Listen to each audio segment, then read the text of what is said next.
не си нормален. Добре, сядам, брат. Само си говори цял ден. Аз съм луд, самичък. Най-ми-забавно така. По башка. Българи. Дошъл съм тук от Бургас, за да ви помогна. Не съм дошъл тук за разходка. Искам да ви кажа нещо.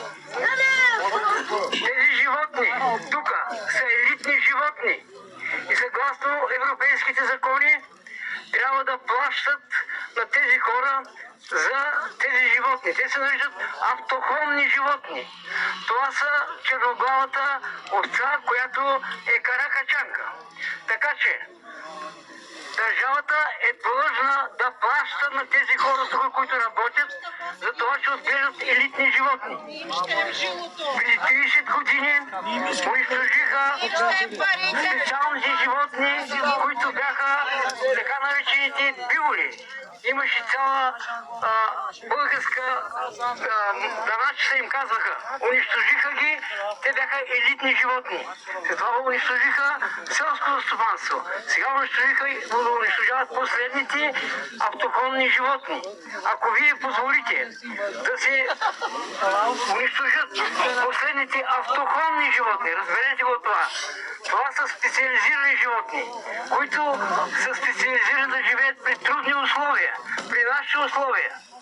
То означава, че ние вече няма да имаме стада. Ще ви кажа нещо. В България преди години имаше над 11 000 животни. И ще ви кажа, в Варна идваше специален самолет и изнасяха по цял самолет за арабския свят. Това бяха всеки ден и ние наричахме този самолет овчаря. Идваха шкоди пълни от цяла България с животни за арабския свят. Сега не можем да изнесем и 100 животни. Разберете, като стопанство. Ние затънахме за това в тази кал.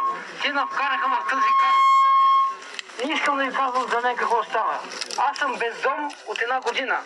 Изхвърлен съм като последния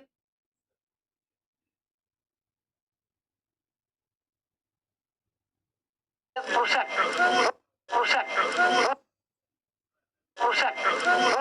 Не ме стряска. Но въпреки това аз ще се боря за правото на тези трудови хора да поддържат